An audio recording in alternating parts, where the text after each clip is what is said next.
So hi collective, welcome to my channel Earth Angel Ashara. If you're just joining me for the first time, I'm currently in my favorite location, which is, I don't even know how many acres this place is, it's massive. But it's just surrounded by pure unadulterated nature. Okay, so just behind me you can see in the distance is a lake which looks quite barren at the moment, but I'm telling you collective, you see when I video in the spring, like for example March, you're going to see this place transform. Okay, you see how my coat's yellow, the whole of this area will be yellow. I don't know if you've ever seen them. They look a little bit like daffodils, but they're practically as tall as me. Okay, and they surround this whole lake. And usually when I come here to give blessings to an Orisha deity called Ashun, who represents kind of like a yellow energy. She's very much about love and desire and passion, etc. She's also kind of like the lake kind of deity. So this is so fitting for her if you want to tap in to that energy. Don't get me wrong, I will also give recognition and praise to my own ancestors, my grandparents that walk with me every single day, and they do. Like I said, my spiritual team is massive, and every single day they go out and work in terms of protecting me, and they go out there and fuck some people up too if they're trying to fuck with me too. So I don't need to, I don't need to worry about any of that. And I don't, to be fair collective, none of what I do in terms of ceremonies, in terms of manifestation or anything like that is ever about anyone else. In fact, I'm against it. I'm against any kind of curses or any kind of hexes or any kind of rituals done in the name of love or getting back or karma or anything like that. Nah, I mean, don't get me wrong. If that's anybody else's thing, then say. But I'm a firm believer of karma. There's a group of women. Morning. I'm a firm believer of karma, and I think that if you're doing that, expect that it's going to come back on you too. And to be honest, I don't think you need to. I think that every lesson and every experience you signed up for, I believe that we signed up for before we even came to this planet.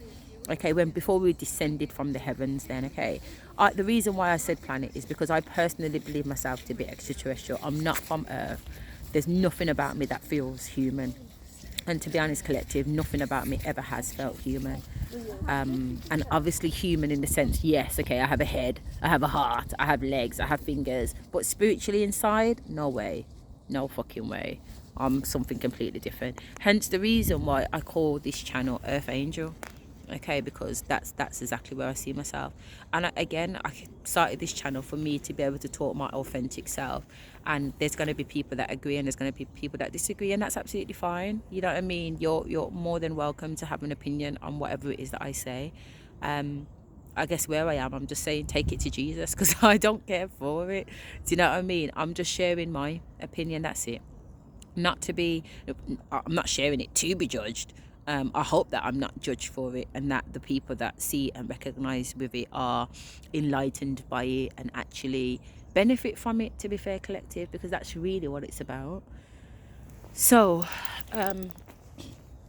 perhaps on a more positive level, this is definitely where I like to spend myself. The earth is so rich. Yeah, it's muddy at the moment and whatever, and it looks kind of grey and daunting, but see beyond that collective. This is nature. This is unadulterated nature. Do you know what I'm saying? This is Mother Earth at its best. Okay? And it doesn't matter where you are, even if you've only got your back garden outside, just get in there. It's irrelevant. You just need to put yourself on the ground and be grounded. So I just wanted to share that with you, a little piece of me. As I said, I'm not used to kind of sharing my shit or sharing my information, but I'm definitely in for it collective, because I know that, like I said, I'm being told, so I do know, I'm being told by spirit, I'm being told by the divine, that it's time for me to start sharing my story. And it's also time for me to start talking some of my past hurts and just understanding what it is that I've actually been through, because I've been through hell and back. You know what I mean? I've been lying down and sleeping with a demon for a very, very, very long time, and knowing that too. You know what I mean? And knowing that too. but yet still knowing that actually this was a divine soul and there was something amazing about that person, and that's what I was holding on to. And I kept saying to them, listen, I'm waiting for you to wake up. I'm waiting for you to ascend out of this mindset, out of this body, so you can become the divine counterpart that I know that you are. But unfortunately, and for their own reasons, they were too caught up on traumas of abuse, traumas of abandonment, traumas of whatever else collective. And they allowed those earthly experiences to bring them down and hold them in a place of negativity and darkness, instead of learning from those experiences and ascending into something beautiful, which is what we could have been. And I truly believe that. And that's okay. Don't get me wrong, it's not okay. It's sad. It's really, really sad, because it could have been phenomenal. But it's always still going to be phenomenal, because what I understand now is that... Morning. I understand now that the divine has reshaped someone new, and someone new is going through that cocoon stage and transformation stage, and they're transitioning into the perfect divine person for me, you know. And that's the magical thing about the divine. They have the power to do that. So soon you'll be seeing me on these walks with my divine masculine soulmate, where him and I would have reached that ascension journey and just manifesting in all of that loving energy and reality. And I'm so excited by it. And there are some energies around that's trying to prevent that, but it's inevitable. You can't fuck with the divine. All you're doing is creating more karma. And what's the point of that? You're dead anyway. Do you know what I mean? You're dead anyway.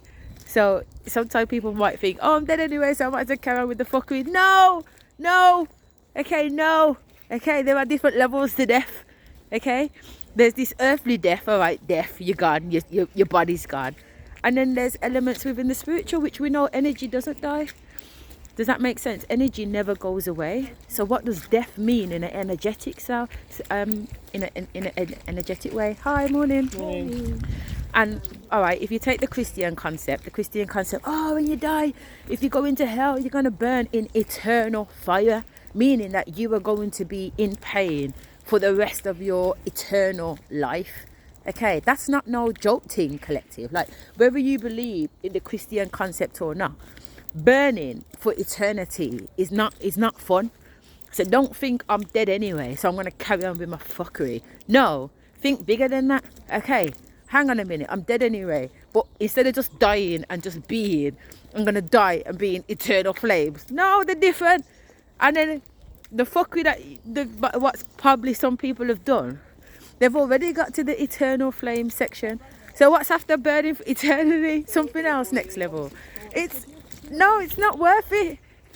It's not worth it. It could even be that your soul comes back to earth and it's just nothing but fucking torture. Every day your body's getting raped out. Every day you're getting stripped down. You're getting beaten. I don't know. But I'm telling you now, whatever it is, it's not going to be fun. You know what I mean? So again, you don't have to take my advice, but my advice would be to not go there. And this is the thing about it, collective. There's a lot of people out there working against us. A lot of people out there that don't want to see us prosper. And sometimes it can feel shitty, and sometimes it can get us down. But what we have to remember is that no action goes without consequence, whether it's good or bad. Okay, and what do I mean by that, collective? So for example, myself, I have consequences because I have given too much. I have given naively, and I have given innocently. And even though that giving came from a place of love, okay, I wanted the people around me I wanted the people around me to feel loved. I wanted the people around me to feel adored. So I gave my love and my time and my attention unconditionally. But even though it came from a good place, it was unbalanced. So therefore, the consequence of that is I create codependence relationships around me. I create resentment around me, because How come she's always got it? How come she's always high? How come she's always optimistic? You get what I'm trying to say? So that breeds a lot of jealousy. That energy creates insecurity, because when people look at me, they think, oh, she's plastic. She ain't really real. Nobody can be happy that all the time. Nobody can have their shit together all the time. Nobody can be that organized. Nobody can be that put together. And then when they meet me, or they come around me, or they come to my yard, and I've got 7 kids in my yard, and my house is immaculate because I put it down like that, and I work a 9 to 5 job, and I cook, you know what I'm saying? And they're like, what the fuck? So that breeds insecurities, because now they've actually seen, fuck me, she is real. So that starts to create a reflection in them, of them, which creates an energy of negativity. And I'm responsible in some way for that. Don't get me wrong, I'm not responsible in somebody looking at my life and being insecure about their life. No, I'm not responsible for that. That's their shit. They need to take that to Jesus. Sorry guys, I just need to open the gate. They need to take responsibility for that. I'm just saying that I also acknowledge the parts that I have played in creating an imbalancement. All right, so the point being is that whether it's a good action or a negative action, every action has a consequence, and we need to be able to be mindful of that. And I'm definitely mindful of that in our collective. Morning. So in my mindfulness of that now, and going forward as a Shara doesn't give in abundance. She doesn't give her time away.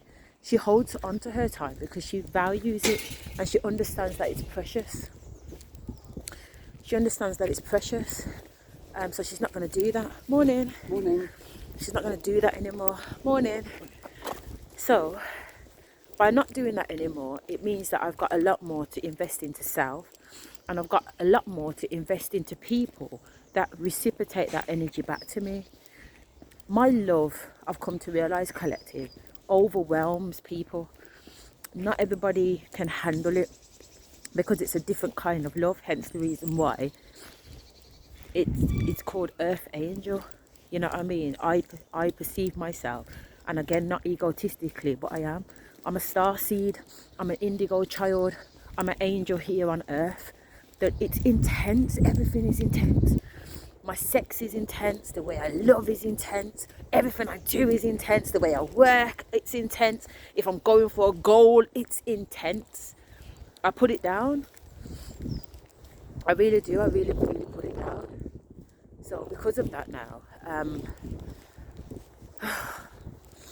because of that, I think it smothers some people, or if people aren't on that same energetic frequency, it can become all-encompassing. It can become stifling, collective. And again, that's something that I've become more mindful of. Collective, I've just stumbled across a bit of the forest that I've never seen before. Look at this.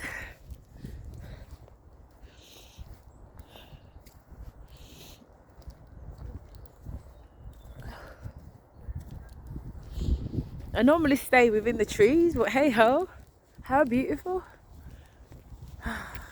It is pretty. Let me find out. In fact, I'm not even going to.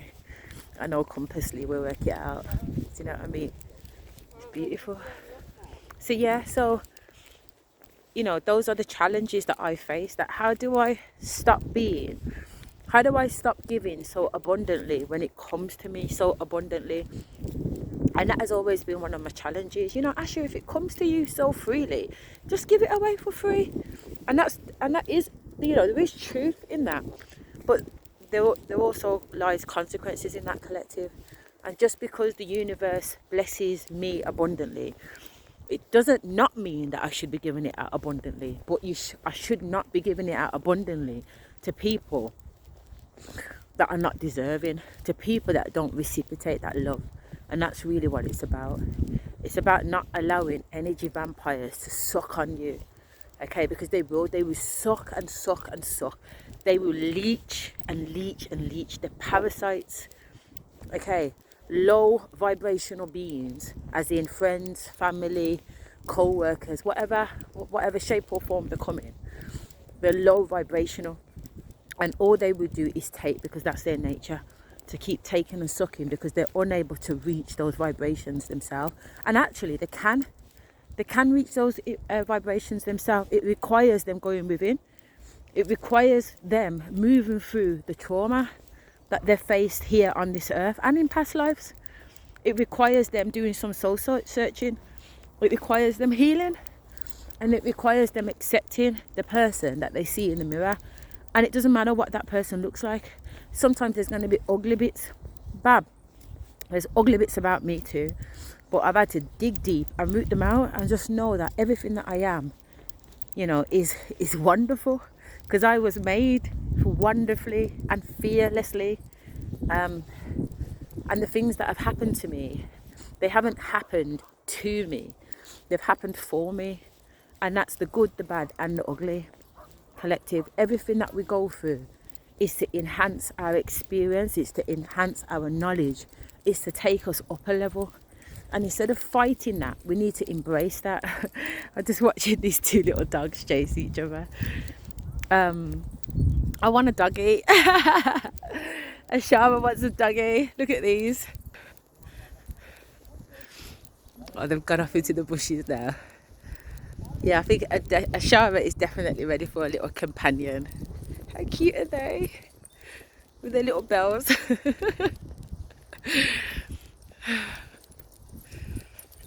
Oh, they're so cute.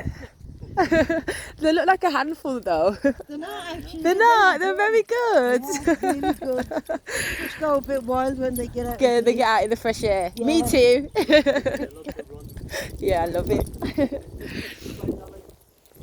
What kind of dogs are they? She's a Jack Tree and he's a Jackapoo. Oh, a Jackapoo. So cute. Have a good day. Yeah, Charlotte wants a companion. So do the kids, to be fair. We're going to have, you know, we're definitely going to have some animals running around the house at some point. Going back to my childhood, we weren't allowed pets. And one time we brought the neighbour's pet into the house, some dog called Toby. And we let him in the house while my mum was upstairs sleeping. And what do you think Toby did? Toby ran through the house, upstairs, into my mum's bedroom. Me and my sisters were like, no Toby, no Toby, no, no Toby, no. Trying to get this dog before we got torn up by my mother. You know what I mean? But that's the closest we ever got to having a dog. That one little digger experience, which I cherish, and so do my sisters. You know, it's something that we still talk about. The last time we did talk, which has been a while. But it is what it is, collective. But all I'm saying is that, you know, you're going to meet people, and these people, based on them not wanting to confront their own, I'm going to call them demons, not wanting to confront their own demons, are going to present themselves in a way that feels harmful to you, because they're still on that low vibrational shit, because they haven't done the work, collective. Okay, out of the sun into the shadows. Now we're going back into the forest. They haven't done the work, collective. Thank you. You hear the wind just acknowledging my presence as I come through. So yeah, you've got to keep your vibration high regardless of what.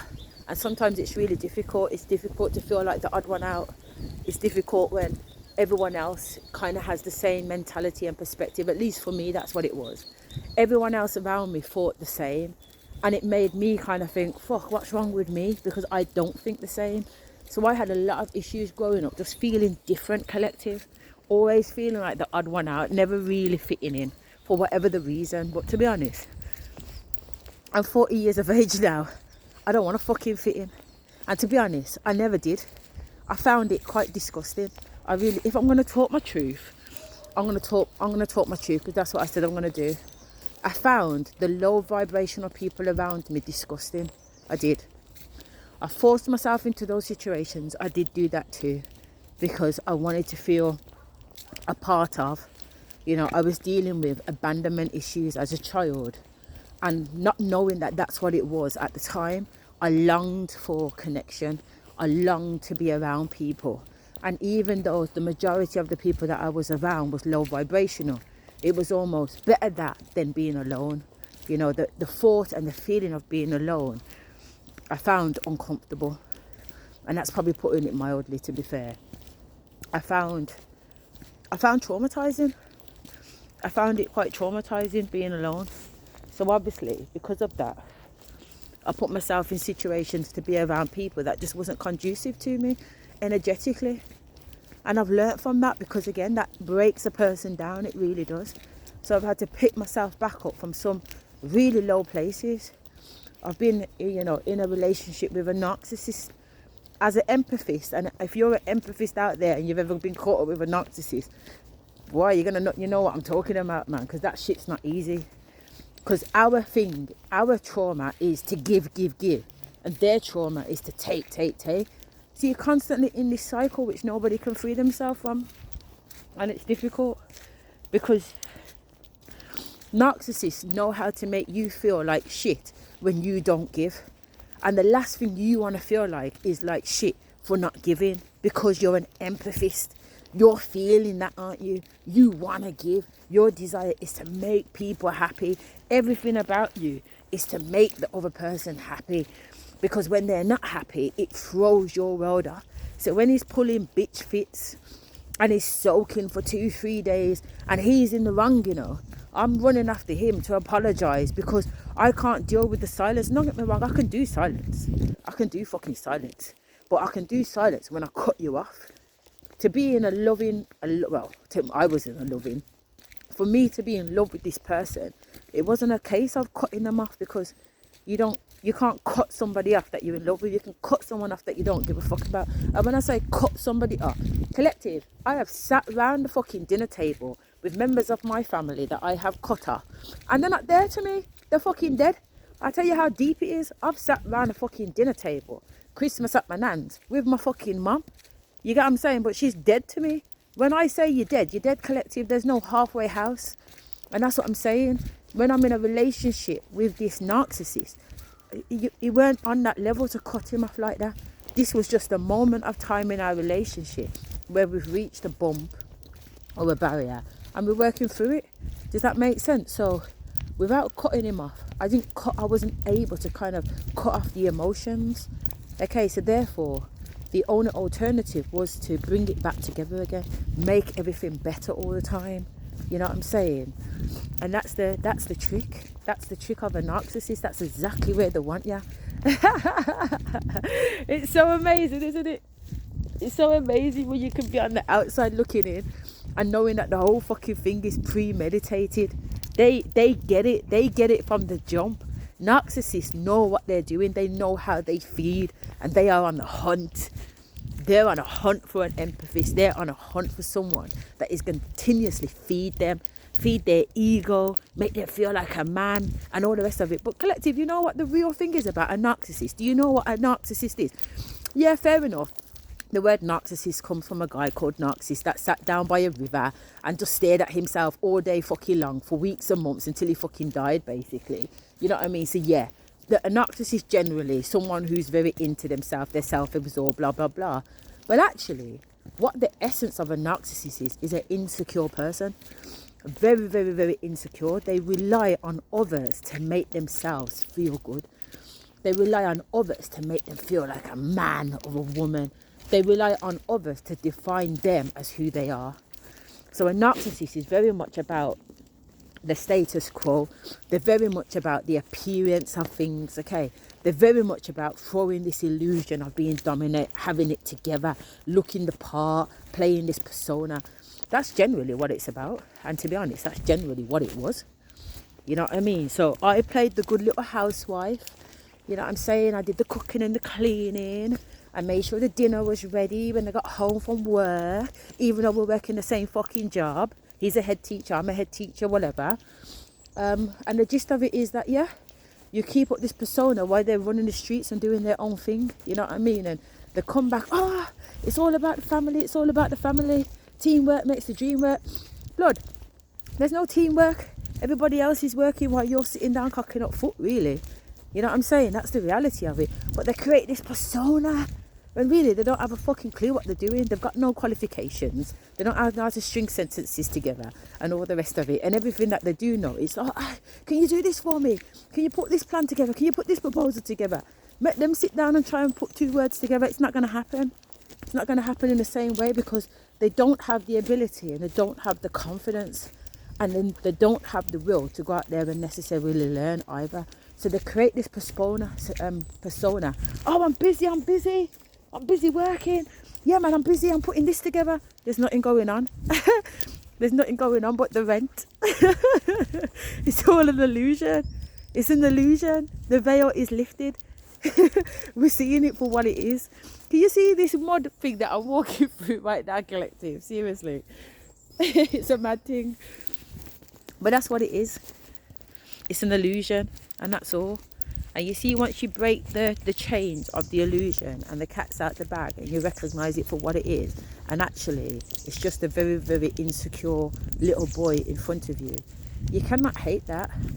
You get what I'm saying? You cannot love that, but you definitely cannot hate that. You know what I'm saying? And when I say you cannot love that, not that you can't love this insecure boy, but you can't love the behaviours which this very insecure boy projects out, because the behaviours are damaging. The behaviours are not of love and light. The behaviours are of darkness and negativity. So obviously that's not something to love. But you definitely can recognise that this is a little boy that is lashing out because they're hurt, because they're lost, because they're dealing with daddy issues, because they're dealing with mommy issues, because they're dealing with whatever issues. And that much, collective, you can appreciate, because that shit's real and that shit's hard, and we're not necessarily free from that. We're all having these experiences. The difference is some of us have these experiences and choose to grow from them, and some of us have these experiences and choose to become evil and negative and malicious about that. And I have to say that, you know, when it comes to, you know, the person who brought me into this world, I would say that's very something similar. You know what I mean? I think there's narcissistic behaviours there. I think narcissistic behaviours in my dad. I think I've been surrounded by narcissists. And as an empathist, it's been like being a lamb in the middle of the wolves. And don't get me wrong, I've picked up enough of those narcissistic traits. Believe me, I have. I see the patterns in my behaviour. As a parent, at least I do today. And I've been able to recognise that, and I'm able to pull myself up and say, Asha, nah, you know, that's not right. Or actually, Asha, what you've just said then, this is coming from a place of that. And I'm able to recognise what's actually me, as in my nature, and what's actually my nurture, as in what's been taught to me. And I've been taught a lot of narcissistic ways. I've had to develop loads of narcissistic patterns in order to survive in a very narcissistic environment, collective. But that's no longer the case. Okay, the case right now is that I've been able to create a very loving, peaceful space by acknowledging where these triggers occur and why they occur, and when they do occur, working through them and understanding them. I don't judge myself. You know, when I said something, or like, for example, I had to have a conversation with someone, with my firstborn this week, and just say, you know what, differently, Bab, you're in here, you're doing your thing, whatever, you know what I'm saying, but I'm going to need you to take care of certain things. And they're confused, because at the end of the day, that's always been something that I've taken care of. But actually, no, you're a man now, and a big man at that. You know what I'm saying? I need you to recognise. But, you know, if you ask me to do something, I'm always on it. I get it done. Standardly, and he does. I've got no qualms, or I've got no objections for that. Anything I ask my kids to do, they do. I love them to bits and pieces. They love me. But I don't want to ask you. I want you to understand what needs to be done. You're a man now. You know what I'm saying? You're not a little boy anymore. You need to be able to get up and respond to the ability within you, because that's what being responsible is. All right, so as his mom, even though he is a man, I'm still teaching him how to be a man, because his father was not a man. But again, that was a choice that I made as a 14-year-old little girl falling in love with my school sweetheart. So it's not that I take responsibility for that, but I do feel that if I'm in a position to ground him and give him knowledge that I think will benefit him later on in life, I'm going to do that regardless if I'm playing mum or playing dad. It's irrelevant. Okay, it's irrelevant. And since I've had that conversation with him, he's smashing it. He's getting, he's doing whatever he needs to do. And he's recognising it, and he's moved into a different dimensional shift. Yeah, man, actually. Mum's right. You know what I mean? I am able to wear tear, so let me jump up and get some things done. And that's all it is now, whereas before, heads would have been flying. You know what I mean? Oh my God, I've come home from work. Dishes not clean. How am I supposed to cook? Because I don't like cooking in a dirty kitchen. You know what I mean? I will not start cooking until the kitchen's clean. OCD runs through my family. I think most of us are like that. Everything has to be spotless before pot goes on. So if I'm coming home from work, having left out from 6:30, 7 in the morning, to come home after 6, picking the kids up from after school club, to come and start seasoning up chicken, because it's not about the processed life, then I need a clean kitchen so I can start that preparation quick time. Otherwise, we're not going to be eating till 9, 10 o'clock at night. You know what I'm saying? So these are things, but instead of communicating that and letting everybody know, listen, I'm not getting home until this time, so so can you, A, B and C, can you take care of this? I'm just coming in and I'm going off on one. And realistically, when I rewind things and look back, I'm popping off because I'm tired, collective. That's all it is. I didn't allow my divine feminine to sleep. She never slept. She's on the grind. After the cooking and the bath time and the bedtime, because as I said, my kids don't go to bed, they get put to bed. So that's a bedtime story, that's tapping their back and all the rest of it. So by now it's like 12:30, 1 o'clock in the morning. Then I got to iron the school clothes, set them all out on the banister with pants, vests, socks, knickers, school shoes, polished up there by the banister, 2 bags, pack lunch, whatever it is. So we're now 2-3. So now I've got to start my work in it because I'm at work. I've got to log on. I've got to send that policy. I've got to write that report or whatever. So it's like 4 o'clock in the morning now. Sometimes 5. Sometimes I ain't gone to bed. Sometimes I'm popping Pro Plus just to be able to go back round the clock again and do it all the next day. So yeah, my shit is on point. But the consequences of it is being on point, is not going to sleep or depriving myself from sleep. So my divine feminine is tired. So when situations happen like that, there's no control. Sasha, my divine masculine, coming in, what the fuck? Can't you see what's going on here? Get the dishes sorted out, blah, blah, blah, blah, blah. But really, what Sasha's saying is, your mum's been working all day and she's tired. Why aren't you guys seeing what needs to be done and getting it done? And I'm talking to the kids, but what about my other half? What about the man that's grinding me? He ain't coming in and washing no dishes. He ain't putting on no pot. He ain't contributing to the life around here. Nothing. I'm carrying it all, collective, and that's what I'm trying to say. It's not about that. Right now, going forward, in this new state of mind, this new energy, this new enlightenment, if it ain't half 50-50, it's not nothing. And this isn't about giving to receive, collective. This is about knowing my worth. And I know my worth now. Okay, I fully stand in my truth and I know my worth. And my worth is that I'm looking for love that is reciprocated. Okay, I'm looking for love that is intense as my energy. I'm looking for someone who can not wither. They can stand firm in my love. I'm looking for someone who knows that I'm a gift. I'm looking for someone who appreciates this energy, appreciates this love, understands that. You get what I'm trying to say? Protects that. You know what I mean? Looks after that. You know what I mean? Acknowledges that. And if that's not it, then you better keep on walking. You get what I'm saying? Every day, collective, and not in an egotistical way, just in a truthful way. Every day I get approached by some man. And if I'm honest, collective, and that's all I'm going to be on this chat, I get approached by women just as much as I get approached by men. You know what I mean? Women, I don't know what's going on, but they are on it. And I'm not even that way inclined. So I don't personally believe that I'm giving off a sexy or a woman-related energy. But whatever the energy is, it's picked up by men and women. There's no difference by that. Respect. You know what I mean? So I'm not in a place where I need attention or need dick or need gal or anything like that. Nah, that's not the case. Them things come round all day long. I'm not interested in that though. I'm not interested in anything on a lower vibration than what this is. Okay, I'm in a position now where I can pick, choose and refuse. I can pick my family members. I can pick my friend.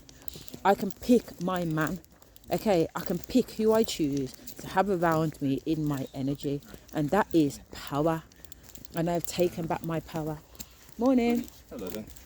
I've taken back my power and I've taken back my right to stand in my light and not lower my standards. And for a long time, collective, I've lowered my standards. Collective, I just want to show you this. This is where we hang out. It's mad, isn't it? You should see it in the summer. There's a little island over there, and like the water looks dark now because obviously it's winter, but in the summertime you can see right through it to the bottom. Okay, and like I said, there's a little island over there that you can swim to and all the rest of it, but it's just beautiful.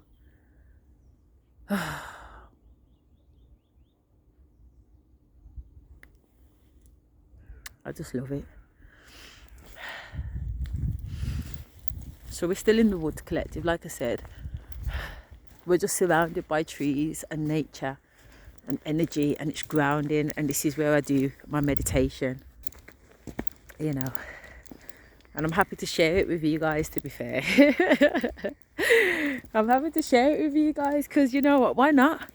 You know what I mean? This is planet Earth.